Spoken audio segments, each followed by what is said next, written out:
Good morning, good afternoon, hey, maybe even good evening for you folks still working out there, still checking in with us. This is Don DeCastro from CMS Wire for this webinar sponsored by Workgrid. Experience, the next evolution of the digital workplace. Hope everyone's safe and healthy out there, by the way, and thanks for joining us, giving us some of your precious time. So this is how things are going to shake down today. So we get some introductions. It won't be too long. It's just kind of housekeeping stuff. The meat of the show is going to be our presentation, where you're going to hear from our speaker. You're going to hear a little bit more about her in just a moment. That's the start of the show. That's the meat right there. But we also have a live Q&A, too, at the end. Spend a good 10 or 15 minutes or so. You can use that Q&A module. It's right at the top right of your browser.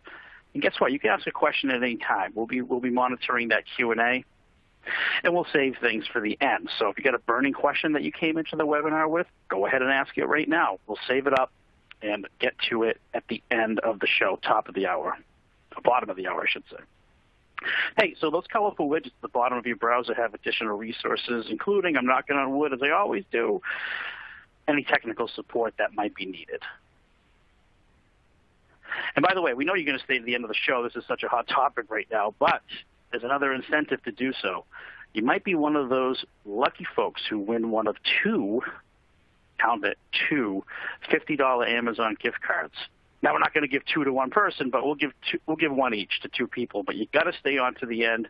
And hey, you might be in the front. You might be in a front runner position if you ask a question. Well, I just heard that from a little birdie. So hey, ask a question. It might be one of the two front runners to win that $50 Amazon gift cards, and we'll email you when we do select the winners post-webinar, so stay tuned for that. And there we are. I am a senior reporter for CMS Wire, founded in 2003, and one of our near and dear topics is the digital workplace. So, of course, we're happy to be working with Workgrid, our sponsor today, on that. But we also do digital customer experience and information management, copy as well, and content. And Workgrid, our sponsor today. To learn more about Workgrid, as a reporter, I've covered them, so pretty cool stuff. Workgrid.com.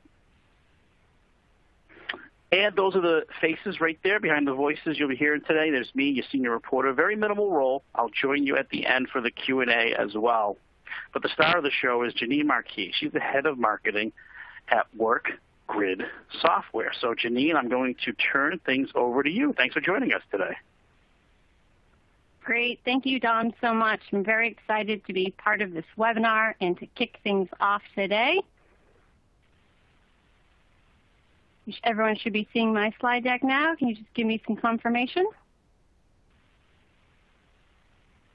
I think it's still loading, but as it's loading, I'm going to be diving into the topic of experience. Really what we believe, and I believe here at Workgrid, is the next evolution of the digital workplace.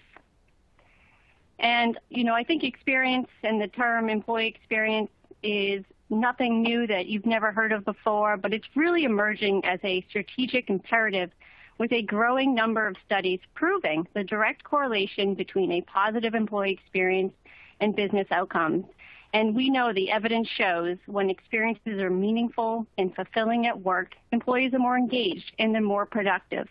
But how do we make that shift towards experience a reality in the workplace so that our experiences at work are just as personalized, relevant, and intuitive, just like in our consumer lives? And that is going to be the focus of today's webinar. We'll take a look at the current state of the digital workplace, the organizational changes needed to make experience a success, and how we can set ourselves up from a technology standpoint to meet the needs of employees today and in the future. And I'll also wrap it up with a few case studies so that you can walk away not only with some practical insights, but some inspiration as well. All right, so I want to kick it off with taking a quick look at the current state of today's digital workplace, and maybe a little bit of humor too, right? I know probably any webinar you've been to or virtual event, and just in your inbox you probably have emails about the impacts of COVID-19 in the workplace and in the industry today. But it'd be ignorant of me to not mention it, because the reality is the pandemic has fundamentally changed the nature of how work gets done. and it's put a huge spotlight on the digital workplace. And frankly, for many organizations, right, the pandemic has turned the digital workplace into the only workplace. And so those technologies that we use at work have moved from a nice-to-have to a must-have status. And what you as a business, probably didn't know is that a global pandemic would force your hand. It would make it imperative to quickly scale solutions to deliver secure, seamless experiences just to keep your business running during a time of tremendous uncertainty. And so this is what has caused a fundamental shift for us in our cloud infrastructure strategy. And so you've probably either made huge leaps to successfully migrate to a remote-first strategy, or perhaps it was a wake-up call for you that you were forced to respond and react to ensure employees had access to the applications, data, services to do their jobs in a secure manner. And in fact, this was so huge that there was a study done by Microsoft that showed worldwide organizations spent $34.6 billion on cloud services, which is actually the equivalent of 2 years' worth of digital transformation in just 2 months.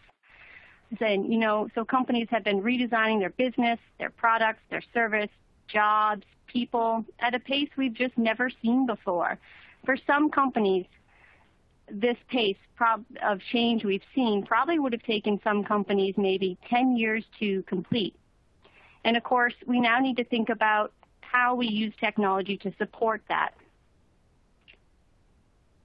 I want to take a quick poll, and we're going to do this using the group chat, using the On24 platform here. And so I want to understand from you all how your digital workplace has changed in the last 6 months. What has been the most significant change that you've experienced? Is it, new cloud services being deployed? Are there new devices being added to your infrastructure, whether those are mobile devices or maybe even IoT devices? Has it been security or a scale of scaling up your infrastructure? Wondering what's going on with everyone on the call today. So if you can go ahead and just use that group chat, we'll take a look.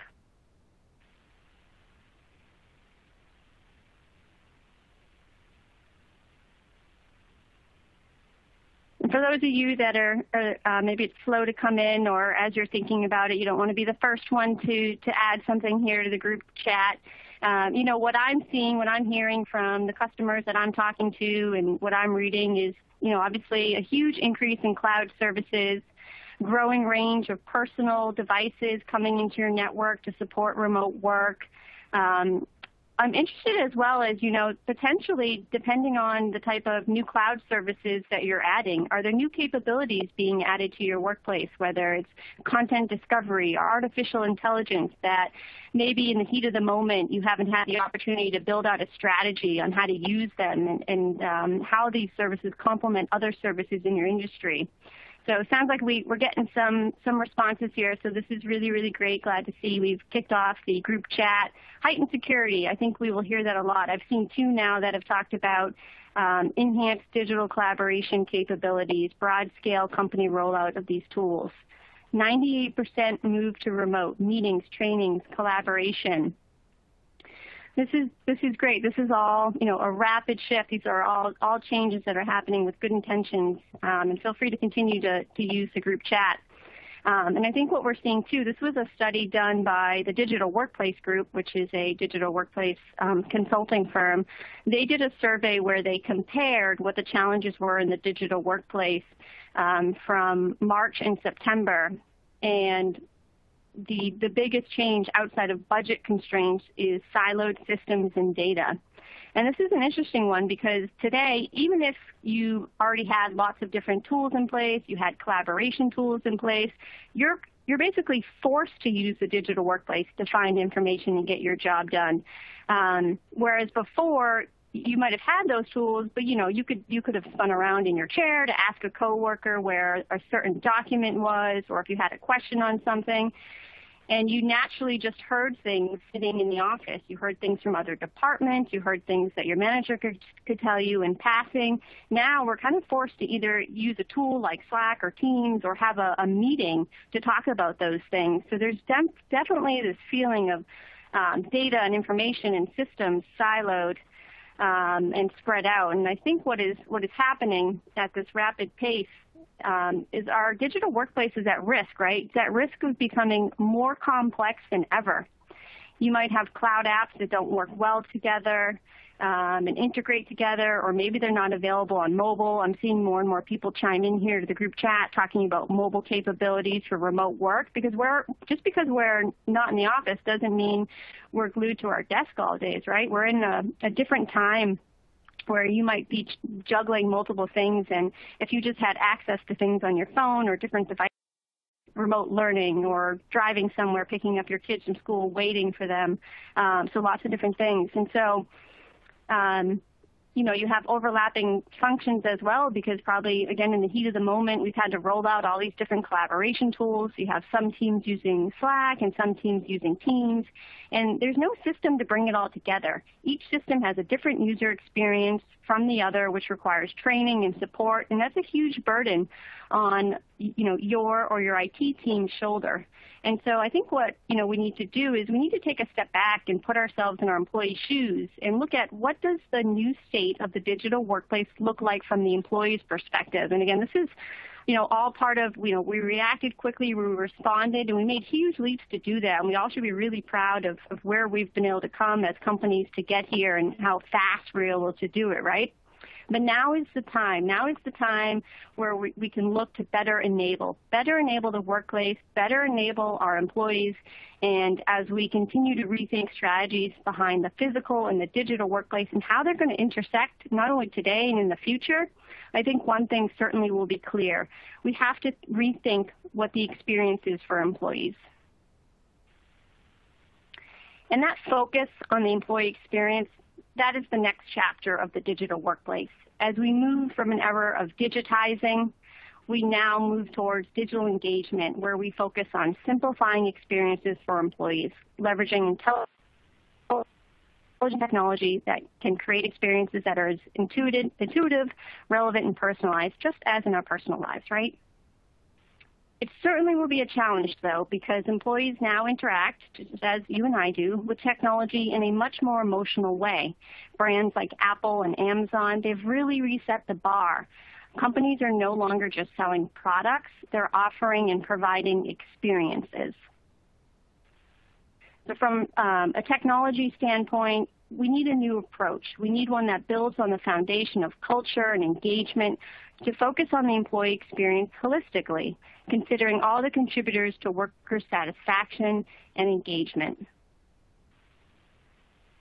We talked earlier about how we've rapidly advanced our infrastructure, but what we most likely didn't change during that time is how we select and implement technology, as well as how we manage how employees interact with the enterprise technology. We have to move away from managing the digital workplace with a technology lens, which is focused on your typical transactional service-oriented delivery, and migrate towards an experience-focused digital workplace where we start treating our employees like consumers.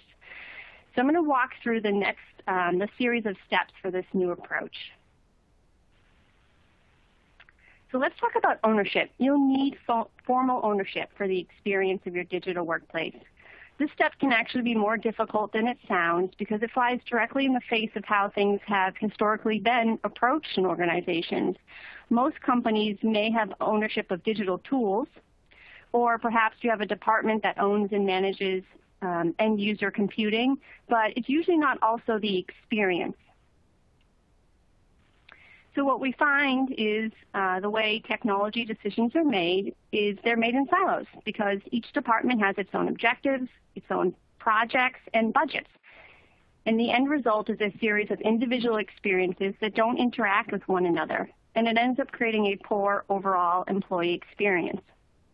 So we need to make sure there's ownership with a shared vision around not only a goal of improving the employee experience, but a vision around how employees engage with enterprise technology and what that experience is. Now, I know employee experience is a huge buzzword, and it's not just an HR initiative. The digital workplace experience plays an important role in the employee experience. And for many now, right, we know that with the pandemic, the digital workplace is one of the most important factors we have. So we need ownership of that experience. And where we usually see organizations make a mistake is they've created some type of loose ownership, like a steering committee. And don't get me wrong, a steering committee isn't a bad idea, but you need more control. As with a steering committee, everyone will have the best interest of the employees in mind. But again, each individual team will go about focusing on the employee experience within their own department.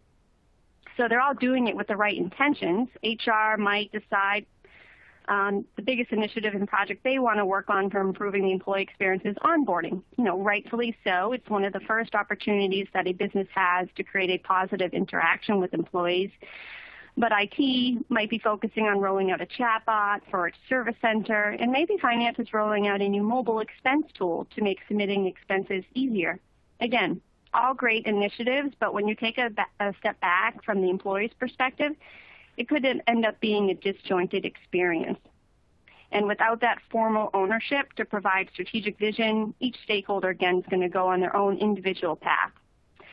So what we recommend is actually taking a product management approach where you treat the experience like a product or service and your employees as consumers. You'd still work with multiple stakeholders and even have a steering committee, but that formal ownership team, whether it's an individual such as the chief employee experience officer or a product owner, would work directly with the right stakeholders. They would work with your employees and the other teams across the enterprise. This team or individual would own a roadmap. They would understand each stakeholder's priorities. They would understand the employee's needs, collect user feedback, and so on. This way, the vision would be delivered and represented equally across all stakeholders, and the ownership team becomes the glue that binds together the separate parts of the employee experience. So I alluded to this earlier that we need to focus on employees as consumers. This, for many, will be a kind of a new mindset. And the good news is we can actually borrow a chapter from tested and proven methods from the customer experience. And this shift of mindset is going to focus on delivering experiences versus systems and services. It is a very similar approach to what your business does today when designing the customer experience. You no longer focus on delivering an end product to your customers, and you think very carefully and invest very largely in the experience. And the experience for your customers is looked at holistically, and every interaction is carefully considered. In the consumer world, it's all about removing friction points from our customers' intents, whether they're trying to make a purchase or contact customer service, whatever it may be. We're trying to make their intent as easy as possible and remove those friction points. Even in non-digital scenarios, in storefronts, for examples, they're all designed a special way with lots of user study and testing to help you make a purchase. So that same type of thought and methodology needs to be applied for the employee experience. The employee experience also warrants an end-to-end focus, similar to the way organizations think about the customer experience. And so you'll want to leverage the same tactics that are used, and it really starts by understanding the experiences your employees have at work. I strongly recommend using design thinking and taking a user experience lens to the entire process. Design thinking, if you're unfamiliar, revolves around a deep interest in developing an understanding of the people for whom you're designing a product or service for. Again, really focusing on the empathy. So you'll empathize with your users, you'll conduct research and define the problems that exist, you'll ideate ideas, build out prototypes, test those out, refine and implement, and it doesn't stop. It's a constant refinement. And so to kick things off, to really be able to understand your users, you need to build out personas so you can ensure you have coverage of not creating and understanding a problem in a vacuum, but considering the different types of needs across your entire organization. Next, you'll have to go about and find out what has the greatest impact on the employee experience. This is where the concept of moments that matter come into play. When thinking about moments that matter, it's usually the standard rites of passage that come to mind for most companies: onboarding, anniversaries, promotions, offboarding. While those are certainly important events and should be included, limiting opportunities to engage employees and foster goodwill to just a handful of significant moments that can sometimes span years apart from one another and are usually just HR focused is not enough. Think about an employee's day-to-day experience. That is going to be critical for success, and that's where most of the digital workplace and the tools that we use actually come into play. If your employee comes to work every day and is unable to be successful in his or her job or struggles to have the time to focus on that impactful work, the work that you hired them to do, they're not going to be productive or engaged. They'll actually be disengaged and probably frustrated, and it will result in large impacts to your business. And it can often be difficult to determine, exactly which moments have the greatest impact on employee experience.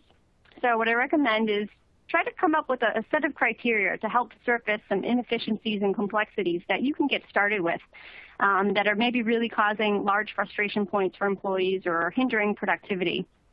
And so what you'll want is have the criteria reveal high-value opportunities for you to look at. So these are things like you can look at high volume or level of repetition. Is the same type of activity or action preventing employees from carrying out steps or multiple workflows? How about degree of difficulty? To what degree do employees currently dread completing an action? Are there certain things, you can probably think of some off the top of your head where employees always wait till the last day to do it, like password resets, right? There's a reason they wait so long. It's because they dread doing it because it's frustrating, it's painful, it's not an easy process, so they dread it and they wait till the last minute. So just giving them more time doesn't actually fix the problem. You need to dive in and understand and analyze what that is, what's causing them to make it easier. Business impact, whatever the action is there certain ones in the company that have a bigger business impact than other activities? You could focus on those. So lots of different criteria you can look at to start. And ultimately, to effectively follow customer experience best practices, you want to put yourself in your employee's shoes. And when you do that, you'll probably find is that employees actually don't care so much about the systems and tools they use. Sure, they might have their favorite task management tool, and they might like Zoom over Teams for video calls or whatever it may be. But, they're not looking, if they want to enroll in new training opportunities, they're not thinking about what's the learning management system tool called. They're thinking, how do I enroll in new training opportunities? Or how can I order equipment for my office at home? And it's important to understand, too, and when you do your personas, you'll find this, is that, persona A has different interactions with system X than persona B with the same system. So that's because most of the systems that we have in the enterprise have so many features and functionalities. So everyone's experience often ends up being very different as well. It's also important to understand and consider the human side of any process as well. Each employee has a wide range of emotions throughout any experience at work. Some have much more emotion tied to them than others. Consider onboarding, for instance. It's a great example. Employees may feel anxious or confused by the expectations of them. And so it's important to understand how your employees usually feel throughout that, but as well, how do you want them to feel? Do you want employees coming to the first day of work feeling really confident and excited? What type of experiences can you try to create to help them get to that emotional state versus being anxious or confused or worried? Now, of course, with everything being digital and remote first, that's probably easier said than done because you can't always pick up on visual cues when you're trying to evaluate how something is. But I think if we think carefully about experiences and we look at all the delighters that we have in our personal lives through digital experiences, we can probably come up with some great ideas on how to replicate those in the workplace. So what does this mean from a technology standpoint? How do we build experiences that actually put employees in the center? We need the right technology to do that, one that can actually design experiences around the employees and the systems you already have in the workplace, not the other way around. Going back to the world of the customer experience, there's a reason why your digital teams who are focused on the customer experience utilize digital experience platforms to design end-to-end experiences for customers across the range of touch points and ways they interact with your brand. But in the world of employee experience, there traditionally hasn't been a platform designed specifically for the employee experience.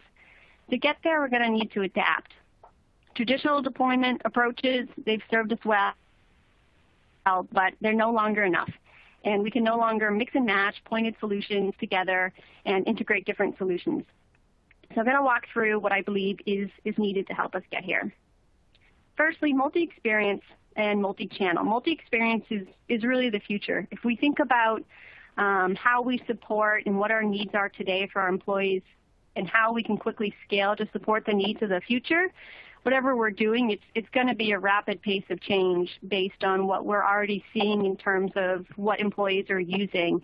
And just even in our personal lives, things, we have experiences on conversational platforms, there's virtual reality, augmented reality, mixed reality, you name it. And all these new experiences are changing the way people interact and perceive things digitally. And it's not as simple as just copying over functionality or services from one channel to another. It's about adapting the experience to cater to each device or touch point.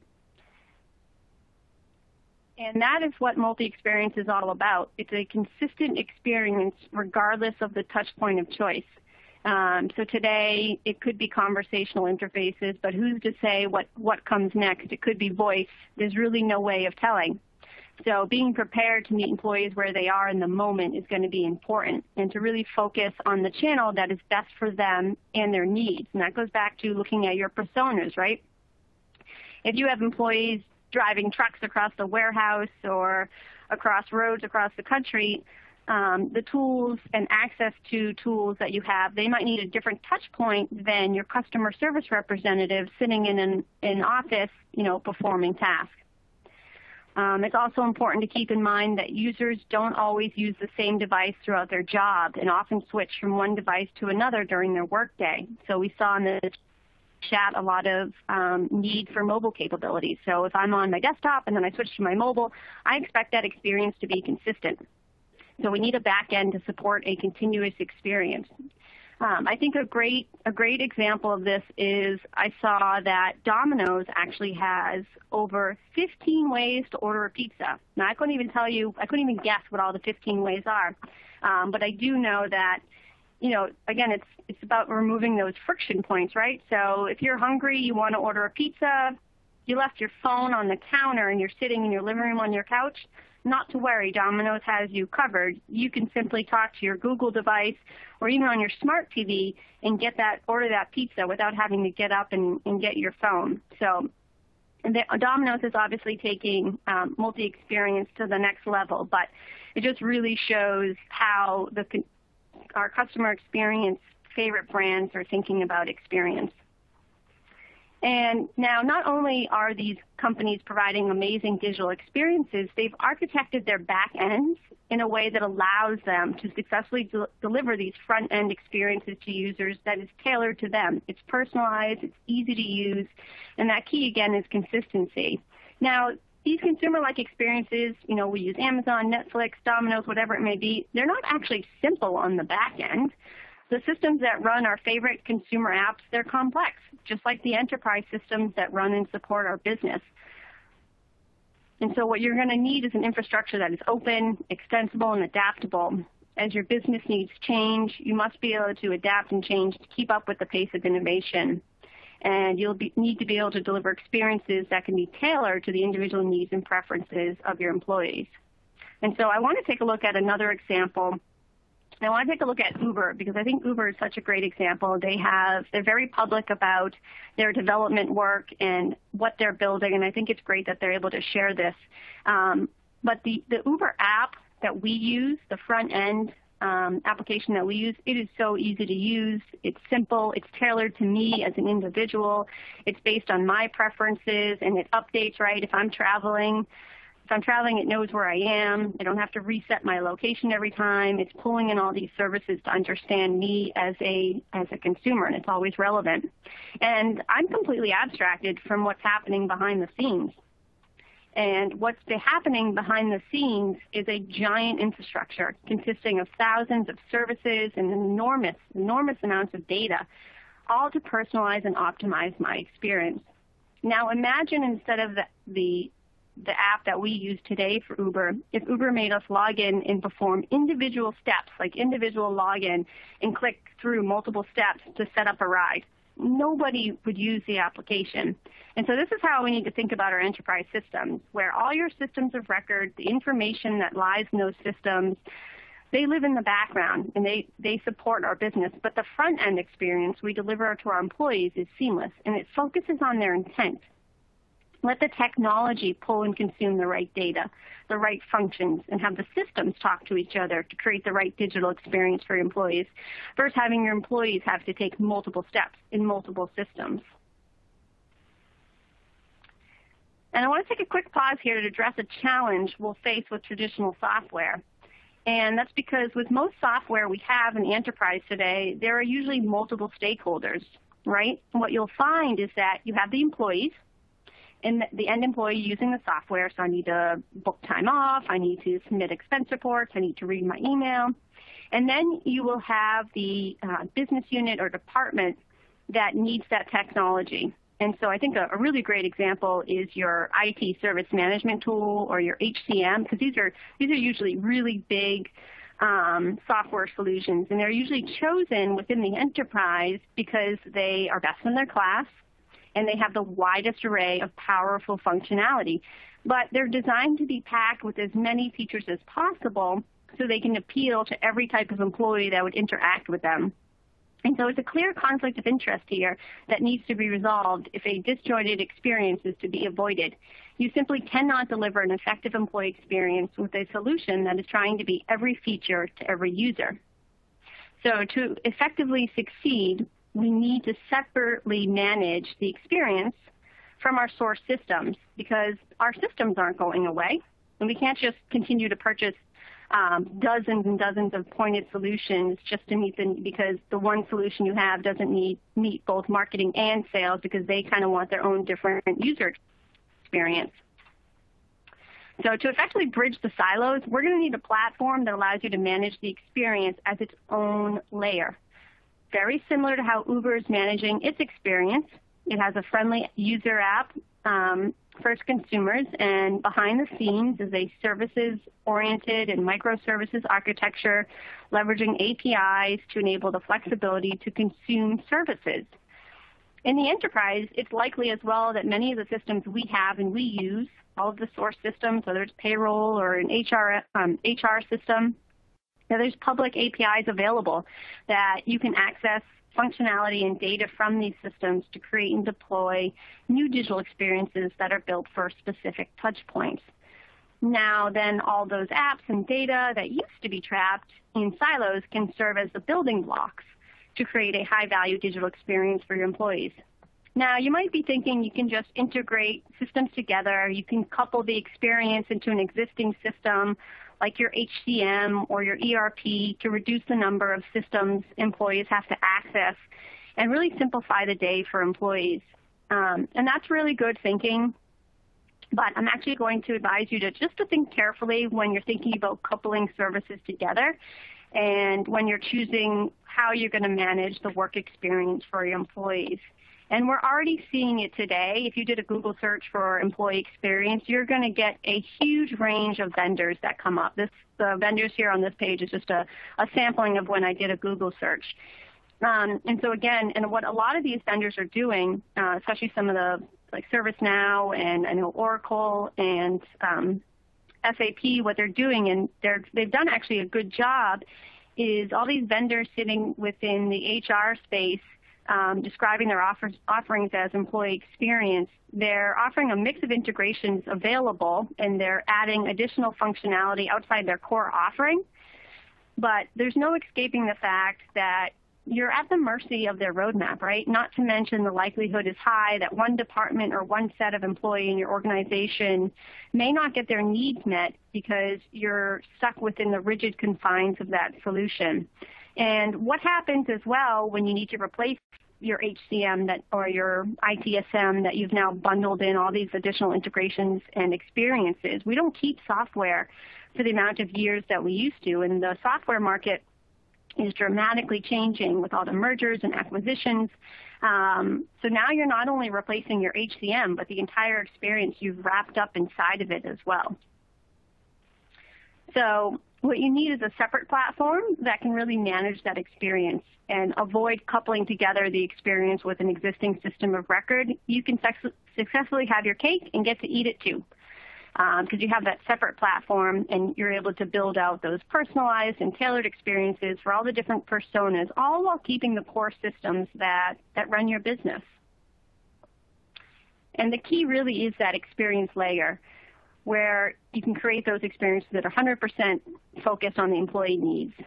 And again, regardless of what source systems you're using today, you can swap those out, and the employee is actually completely abstracted from that. So if you're using Cornerstone for your learning management system and you decide to swap that out, you've created a front end, and the employee doesn't even need to know. And they shouldn't have to need to know for some of the software, if they're not in it every day, what is that software that's running behind the scenes. And so this is where it's going to enable you to expand to those multi-experience touch points we discussed, from apps to conversational interfaces where employees can find information and get work done in the click of a button versus having to log in, the multiple systems and click 10 steps deep to achieve a task. And you can have different experiences for different personas. So, if one, maybe your marketing team wants to use a chatbot to be able to find documents, and your sales team could have an easy-to-use app for something, all connecting to your CRM system, but the experiences are different because you've separated the experience from the source systems. And then once you have a solution that allows you to manage the experience, this is where it gets fun, and you can start designing based on intent or outcomes that your employees have. Google is a great example of this. So when you search for a restaurant, Google, in that search review page, right, or search listing page, Google presents you with reviews, directions, and actually the ability to book a reservation using an open table service, all within the search box. And so Google is understanding your intent, and it's providing the right experience by pulling together the right information from different services, right? These aren't owned by Google. And even making something like open table available as a service right within the Google search display. So I think if we want to look at an example in the workplace, I have here on the screen a typical process of what an employee may do if they need to take a vacation day, right? You might have to log into a HR system to submit your time off. You need to go into Outlook and set your out of the office and block your calendar. You might have to log into Slack and tell your teammates, which dates you're taking off. But what if we could reimagine that experience? We could redesign it to really simplify it. If we could redesign the front end and create a purpose-specific experience that consolidated all those steps to allow you to request your time off and set up an out-of-office and let the system, handle updating all the necessary systems, whether it's Outlook or Workday or ADP, whatever the system may be. This is really where, again, that futuristic digital experience, it doesn't have to be complicated. It's very similar to Uber here. Step 7, we want to strive for unification and consistent end-to-end experiences where possible. The time off example we just looked at is great, but what we don't want to happen is just have a sprawl of those function-specific scenarios and apps across the enterprise, because although they might deliver a better user experience, it's going to create a splintered experience for the employees. So what we want to do is really the goal here is that multi-experience. It's unified. It's a digital experience that is seamless, collaborative, consistent, and personalized and ambient. And so I have an example of how you could go about doing that. But you want to think about how you can bring these different experiences together in a digital work environment where your employees are getting their work done. And this is definitely something we're seeing more and more so across the enterprise technology stack, where programs like Microsoft Teams have integrations available and Slack has integrations available. And again, we had talked about your ERP and your HCM also having integrations available, but we need to make sure we take a step back and we're putting the right integrations and systems together that make sense for the employee, where they want to be working, where they're most commonly working. And then, we talked about mobile capabilities. A lot of you mentioned that in the group chat. So then what happens when it goes to mobile? So this here is just showing an example where it's pulled together in one digital work environment where employees seeing information pulled from, we have multiple systems here, all pulled into a single experience, and it can be accessed across multiple channels, whether it's on desktop or a mobile device. And so what I want to do is jump into some more examples of the concept of experience layer in action. And so the experience layer is this key where you're separating the experience from your source systems. This is what we believe at Workgrid is the key to effectively delivering engaging employee experiences in the workplace. And this is exactly what we're offering. So we're a different type of digital workplace solution, again, because our platform is focused on solving for the experience of how employees interact with enterprise technology. So let's dive into a few case studies that leverage these technology principles we just discussed. The first example I want to share, we had a Fortune 200 consumer good company, and they wanted to provide a mobile-first experience for their frontline workers to better service their customers. And this is a great use case because, I think that even before the pandemic, organizations were starting to invest more in the digital experience for the frontline worker, which I think for whatever reason for a while was not the case where companies started. You started with, your desk workers, but the frontline workers are so important because they're working directly on the front lines with their customers. And the pandemic has really put a spotlight on the frontline workforce, those that, are dealing directly with your customers, and not just your healthcare workers, but even, your retail employees, your truck drivers, warehouse employees. They all play a very critical role for our business. And we're seeing an accelerated trend of organizations looking to further improve operations. So again, let's look through. So the first step is we needed to understand the persona of the field rep. And so we worked with the customer to conduct a user study to really understand the day-to-day experience of working with customers and servicing the customer's needs. Now, this illustration here on the screen, this is oversimplified for illustration purposes, but what the customer found was an employee at the time had started their day in their office. They went to their workstation to get ready for their meetings for the day. They would go on the road and meet face-to-face with the customer. And to get ready for the meetings, it required them multiple steps.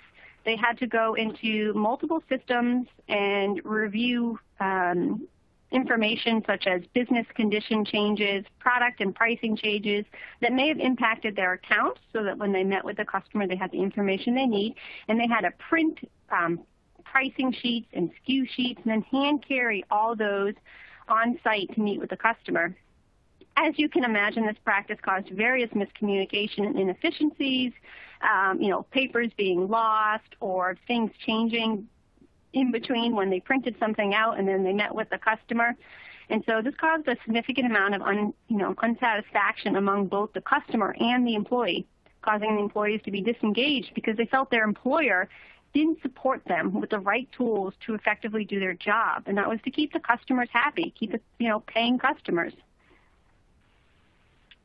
And so a new solution was created on this use case. And this is a mobile app. And what we did is we integrated with, they were using SAP, and we're able to deliver the sales reps alerts anytime there was a change on pricing or product. And these alerts are tailored to the employee. So one employee owns, region A and another owns region B.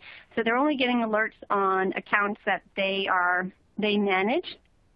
We also build specific function micro apps where they can go in and actually see sales data at any time on their accounts.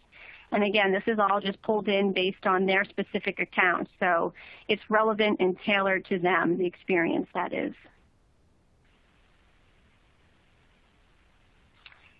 And so what this has done is the new end-to-end experience is a much better one. The employee can start their day however they like. They have access to the information they need on any device. So if they want to start it at home while they're having their cup of coffee, or at a coffee shop on the way to meet their customers, or if they have an office that's opened back up, they can go to the office, they can meet with a customer, they know they have the data they need at hand, and everyone's happy.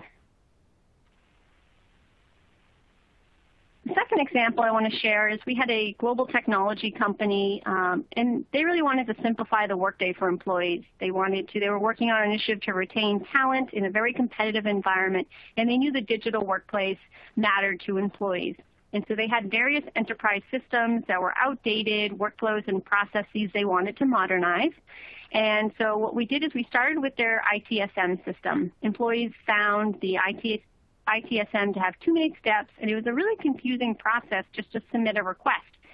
And it was actually a burden not only on the employees that were submitting the request, but the employees in the IT department, because they were frequently dealing with mistakes that were coming in because employees were filling out the forms wrong. So there was a huge disengagement among both employees and the IT support staff because there wasn't a streamlined process around the tickets. And the company didn't want to embark on a large-scale solution replacement.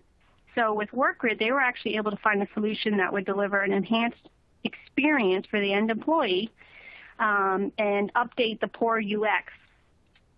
So let's take a look. We will jump in here. And so what we did is we created a easy-to-use micro app. And this is an example of the mobile version that really streamlines the process where an employee can go in, find the form they need to fill out, and fill out the forms. And it removes all those extra fields that the ITSM originally had that you couldn't customize and change the experience. So for a worker, it got rid of all the institutional knowledge. You didn't have to now re-enter in stuff, your name, your phone number, what department you work in. The system knows who you are as an employee. We have that information on hand so they can submit the ticket. So really a huge time saving and decrease the inefficiencies that were happening on the support side. The third example I wanted to share was Liberty Mutual Insurance. They were looking to do a big overhaul in their digital employee experience. They ran surveys and found that employees were frustrated with the countless, number of applications to manage, the siloed data and systems. There were too many communications across different platforms and different sources, and they weren't relevant to employees. And when thinking about how they would solve for this, what they didn't want to do is give employees another destination site, right? And so what we were able to do, Workgrid, I showed you the last two examples, is available as a mobile app, but we also have a web toolbar, which we can actually integrate onto any website or employee portal. So what Liberty did is they installed it right onto their internet. And so what you can see here is you're looking at a version of Liberty's intranet, and the left-hand side there where it says to know, to do, about me, that's the Workgrid toolbar. So, and it's pulling in, we're looking at to-dos, it's pulling in tasks. So we had an expense approval there where employees can, or managers can, approve expense reports with the click of a button. They don't have to now log into whatever the expense management system may be, whether it's Concur or Chrome River. There's also the ability to set up workflows where you can have tasks triggered to employees based on different times. So onboarding is a great example where you can have series of tasks delivered to employees on the first day versus the second day versus a week out. And again, unifying everything together, putting it in one place, especially when you're a new employee, you don't remember all the systems when you have to do trainings and you have to fill out direct deposit and then you have to sign the handbook. And now that everything is digital, there's also the concept of micro apps. So we saw the ITSM example.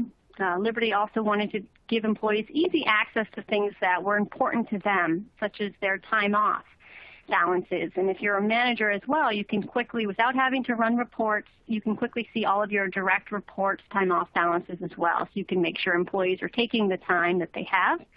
They can also see other information from third-party systems such as their pay slip. There's another example here of being able to edit HR information, and you can see this looks a little bit different The Workgrid, you can change the coloring and theme to fit different look and feel. So this is a video of an older version of the Liberty Internet. And there's also a chatbot. And so I have a zoomed-in version here so you can actually see what is being typed and what the answers are. The chatbot on the back end, there's a no-code interface for our customers to train the bot so they can add questions and answers.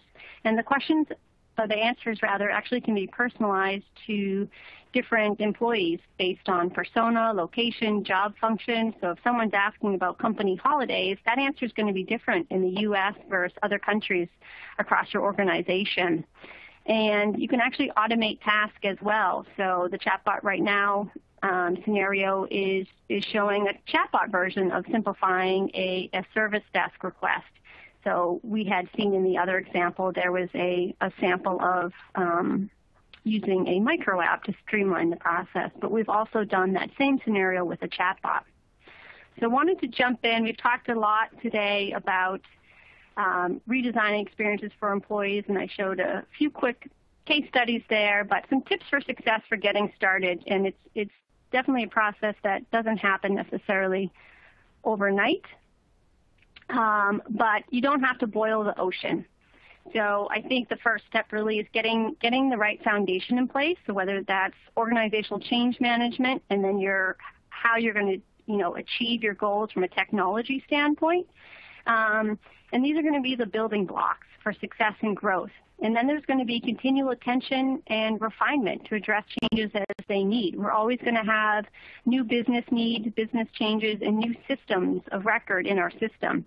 So definitely want to make sure we have ownership. We talked about that. You can start small. So we looked at some criteria of how you can consider high volume or high emotion items. A great example is the IT service desk, right? That's tied with a emotion. If an employee has to submit a ticket, they're probably frustrated about something. So if you can make that process easier for them, alleviate kind of that emotion of they're already frustrated as it is because they can't get on VPN or whatever it may be, make it easy for them to get to the solution. And, sometimes there's really small delighters. Something like seeing how much vacation you have can make a huge difference to their overall experience. High volume is obviously also a good choice because of the amount of value that will change when you deliver it to employees. And make sure you involve employees. Take a real bottoms-up approach. Involve them from the very beginning. If you use design thinking methodology, solicit employee feedback from every single stage. Show them prototypes, get their feedback, even before you build it. So you're making sure it's going to meet the needs of your employees. And you want to make sure that you're not just measuring outputs, but you're actually measuring outcomes as well. So, I commonly see we talk to folks in internal communications that are managing intranets, and they measure things like the number of articles published or subsites, and then what was the readership of that. But what was the satisfaction level of that article? What is the sentiment? And from an IT side, it's not about the number of apps or the average handling time, but what are the cost savings? What is the time saved? What is the engagement level? So I hope all of this and these tips have helped you start to think about for the future that strategy around experience. I do invite you to reach out and ask me any questions. Visit the Workgrid website. The experience is what we're focused on here at Workgrid, and we want to help you. And I'm going to kick it back over to Dom, who's going to walk us through some Q&A. Yeah, absolutely, Janine. Thank you for that. Janine Marquis, Head of Marketing at Workgrid Software. So, yeah, we told you before, folks, we have a few minutes now for Q&A. Just use that module at the top right of the browser at any time to submit a question. So let's get right into them, shall we? First question is for Janine. In one of the case studies you showcased Workgrid installed with an intranet. Does your product work with certain intranet platforms? So that's a great question. The toolbar that we have can be installed on most internet platforms. We've worked with customers who have had SharePoint intranets. We've worked with customers who have had intranets on web content management systems like Drupal. And we also have some customers that are using a internet in a box vendor. So most of them, yes, it depends on the internet in a box vendor, but we have pretty much can work with most internet platforms. And the greatest part is then you're not replacing your internet just to kind of get some of those modern capabilities. Cool. All right, moving on to another question.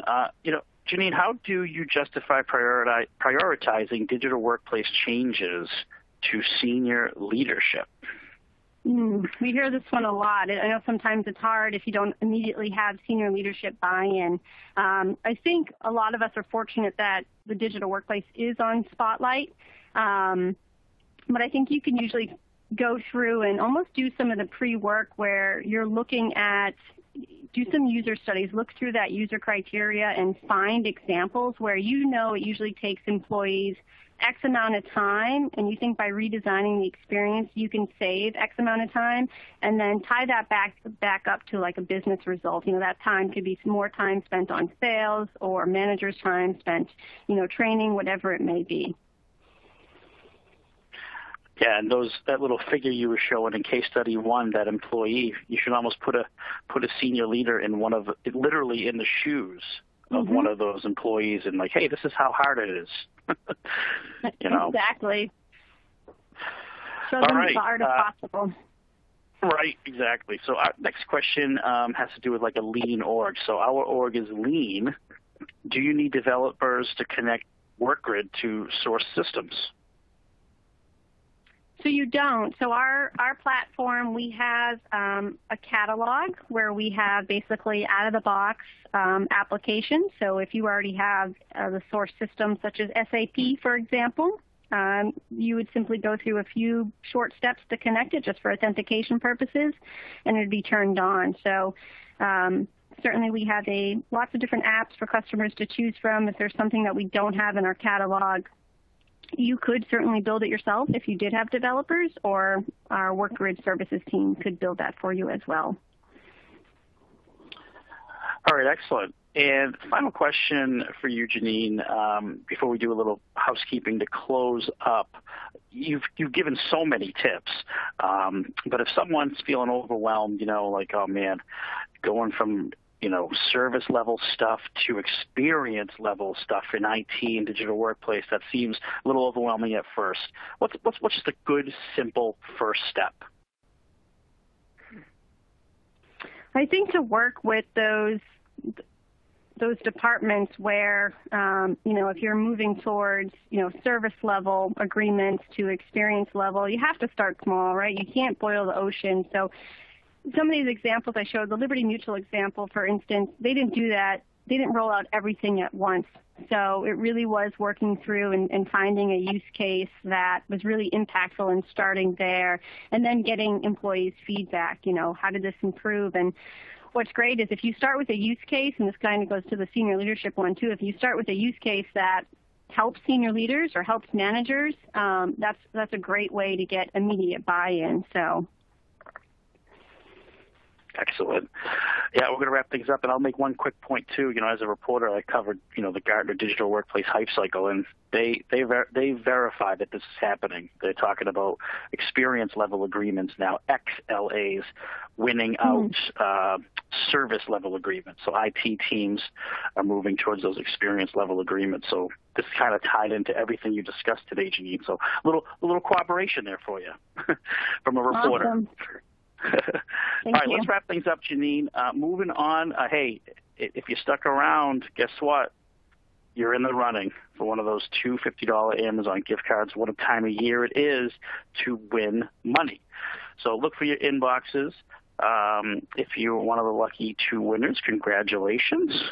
If you're not, thanks for sticking around anyway. But we appreciate it. And just a few last items. The webinar has been recorded, folks, so a link to the on-demand video will be emailed to you in a few business days. Thanks to Janine for speaking today, and to Workgrid, of course, for sponsoring. today's event. If your company wants to sponsor an event and a webinar just like this, just email us, webinars@cmswire.com. I'm Dominic Castro, signing off for CMS Wire and Workgrid. Have a great day, folks. Stay safe and healthy.